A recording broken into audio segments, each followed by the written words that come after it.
आज के इस वीडियो में हम बात करेंगे गाउस थ्योरम पे। हम सबसे पहले देखेंगे गाउस थ्योरम है क्या, फिर हम इसे प्रूव करेंगे। इलेक्ट्रोमैग्नेटिज्म में सबसे इंपॉर्टेंट थ्योरम्स में से एक है गाउस थ्योरम। यह आप समय के साथ साथ समझ जाएंगे। तो गाउस थ्योरम, इसे समझने के लिए सबसे पहले तो हमें समझना होगा कि इलेक्ट्रिक फ्लक्स क्या है। इस पे इलेक्ट्रिक फ्लक्स पे हमने पिछले वाले वीडियो पे काफी चर्चा किया। हमने ये देखा था कि एक सरफेस में जो इलेक्ट्रिक फ्लक्स बनेगा ये बराबर होता है वहां उस सरफेस में अगर इलेक्ट्रिक फील्ड है तो इलेक्ट्रिक फील्ड और उस सरफेस के बीच का डॉट प्रोडक्ट। यहां पर इलेक्ट्रिक फील्ड को कांस्टेंट इलेक्ट्रिक फील्ड होना होगा और सरफेस जो है ये कैसा वेक्टर क्वांटिटी है, इसका डायरेक्शन क्या है, इस पे भी हमने पिछले वाले वीडियो पे बात किया था। तो उस वीडियो का लिंक मैं यहां डिस्क्रिप्शन में डाल दूंगा और साथ ही साथ आपको वहां सजेस्टेड वीडियोस में भी ये दिखेगा। दूसरा पॉइंट जो है, इसे समझने के लिए आपको जानना होगा गाउस थ्योरम को समझने के लिए कि ये क्लोज्ड सरफेस जो है ये क्या होता है। सो सेकंड टॉपिक, ये क्लोज्ड सरफेस आपको पहले जानना होगा कि ये क्या है। तो ये बड़ा सिंपल है क्लोज्ड सरफेस। फॉर एग्जांपल अगर मान ले कि एक गिलास है, एक गिलास कुछ ऐसा, ये इसका बॉटम है और ये इसका टॉप है। तो यहां से आप ऐसे मिला दे तो ये मिल गया हमें एक गिलास।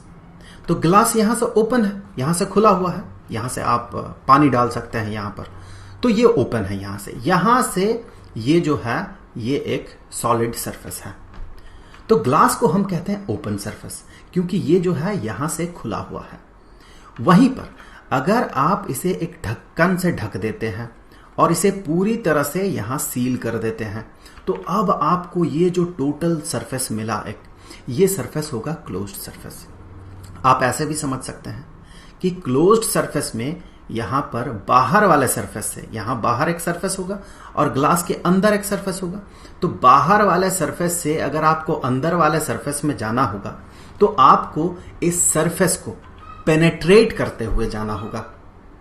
वहीं पर जब ये ओपन सरफेस था, खुला हुआ था, ढक्कन नहीं था, तो इस पॉइंट से अगर आपको अंदर एक पॉइंट यहां पर जाना होगा तो फिर आप ऐसे ट्रैवल करते हुए इस बाउंड्री को क्रॉस करते हुए पीछे की तरफ जाते हुए इस पॉइंट तक पहुंच सकते थे। आप सरफेस को छेद नहीं रहे हैं, पेनेट्रेट नहीं कर रहे हैं। तो ओपन सरफेस में ऐसा होता है, जबकि क्लोज्ड सरफेस में आपको सरफेस को पेनेट्रेट करना होगा। तो ये एक बेसिक आइडिया हो गया होगा कि ओपन सरफेस क्या है, क्लोज्ड सरफेस क्या है। यहां से आगे बढ़ते हुए चलिए अब हम देखेंगे कि गाउस थ्योरम हमें बता क्या रहा है। सो गाउस थ्योरम यह बताता है कि कहीं पर अगर कोई क्लोज्ड सरफेस हो तो उस सरफेस पे जो इलेक्ट्रिक फ्लक्स बनेगा वो बराबर होगा इतना 1/ε0 इनटू वो जो चार्ज एनक्लोज करके रखेगा उसके। चार्ज एनक्लोज मतलब अगर मान ले एक सरफेस है कुछ ऐसा आर्बिट्ररी क्लोज्ड सरफेस हम कंसीडर कर रहे हैं, तो ये एक आर्बिट्ररी क्लोज्ड सरफेस है। इसके अंदर अगर चार्ज रहेगा कुछ, मान ले पॉजिटिव क्यू चार्ज है, तो यहां से ऑब्वियस सी बात है इलेक्ट्रिक फील्ड लाइंस ऐसे बाहर की तरफ निकलेंगे, इसमें तो कोई डाउट नहीं है। सो इलेक्ट्रिक फील्ड लाइंस ऐसे बाहर की तरफ निकलेंगे और साथ ही साथ यहां पर अगर इस छोटे से सरफेस को आप कंसीडर करें तो आप पाएंगे कि इस जगह पे, इस रीजन में एक इलेक्ट्रिक फील्ड भी बनेगा क्योंकि यहां पर एक चार्ज एग्जिस्ट कर रहा है। साथ ही साथ उसी तरह से अगर इस जगह को आप कंसीडर करें तो आप पाएंगे इस सरफेस पे भी एक इलेक्ट्रिक फील्ड बन रहा है। तो हमें पता है कि अगर एक सरफेस के हर एक पॉइंट पे इलेक्ट्रिक फील्ड एग्जिस्ट करे तो उस सरफेस में बनता है इलेक्ट्रिक फ्लक्स। तो ऑब्वियस सी बात है यहां इलेक्ट्रिक फ्लक्स बनेगा, यहां इलेक्ट्रिक फ्लक्स बनेगा, जहां जहां आप छोटे छोटे सरफेसेस कंसीडर कर सकते हैं हर जगह पे बनेगा इलेक्ट्रिक फ्लक्स। जब सारे इलेक्ट्रिक फ्लक्सेस को ऐसे छोटे छोटे हर जगह पे जो इलेक्ट्रिक फ्लक्स बन रहा, जब सबको हम एक साथ जोड़ देंगे तो वो टोटल इलेक्ट्रिक फ्लक्स हो जाएगा। किसका? Total electric flux through the closed surface. हमने जो ये क्लोज्ड सरफेस कंसीडर किया है वो बराबर होता है this term into total charge enclosed के। तो हम कह सकते हैं टोटल फ्लक्स जो है, टोटल फ्लक्स फाई कोई भी क्लोज्ड सरफेस हो उसके लिए ये बराबर हो जाएगा जो भी चार्ज उसके अंदर है। यहां पर देखिए ये चार्ज उसके अंदर है, अगर चार्ज यहां पर नहीं होता तो फ्लक्स जीरो होता, टोटल फ्लक्स जीरो होता, भले ही बाहर कितने भी चार्जेस रहे। इस सरफेस के बाहर आप हजारों चार्जेस रख दे और उसका मैग्नीट्यूड ज्यादा से ज्यादा कर दे, टोटल फ्लक्स जीरो ही रहेगा। फिर इसे चार्ज को एनक्लोज करके रखना होगा अपने अंदर, तब जाके फ्लक्स बनेगा सरफेस पे। तो फ्लक्स बराबर हो जाएगा जो चार्ज ये एनक्लोज करके रखा, अपने अंदर समा के रखा है, सरफेस के अंदर होना होगा वो charge, divided by epsilon not. यहां भी एक समझने वाली बात यह है कि एप्सिलॉन नॉट हम यूज कर रहे हैं, इसका मतलब हम मान रहे हैं ये जो स्पेस है, ये स्पेस फ्री स्पेस है, ये जो मीडियम है ये फ्री स्पेस है। यहीं पर अगर कोई और मीडियम होता जिसका कि एब्सोल्यूट परमिटिविटी एप्सिलॉन होता, तो हम कहते हैं कि टोटल फ्लक्स जो होता वो होता Q डिवाइडेड बाय एप्सिलॉन। वहीं पर अगर उसका रिलेटिव परमिटिविटी बताया जाता, एप्सिलॉन R होता, तो फिर हम कहते हैं इसका जो टोटल फ्लक्स होता Q divided by epsilon not into epsilon R, क्योंकि epsilon not into epsilon R ये होगा absolute permittivity of the medium. आप इसे ऐसे भी रिप्रेजेंट कर सकते हैं, कोई भी मीडियम। फॉर एग्जांपल पानी का जो एब्सोल्यूट परमिटिविटी होगा वो होगा absolute permittivity of free space into relative permittivity of water. So इस तरह से जैसा भी सिचुएशन हो उस हिसाब से आप यहां पर पुट कर ले। बेसिकली हम जो इक्वेशन नॉर्मली यूज करते हैं वो होता है ये, क्योंकि मोस्ट ऑफ द केसेस जो मीडियम होता है वो फ्री स्पेस होता है। यहां से आगे बढ़ते हुए आप इस सेकंड स्टेटमेंट को भी समझ सकते हैं, दोनों सेम चीज है, दोनों में कोई अंतर नहीं है, बिल्कुल सेम है।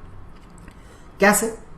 ये क्या बता रहा कि गाउसेस थ्योरम जो है ये है surface integral of electric field over the closed surface.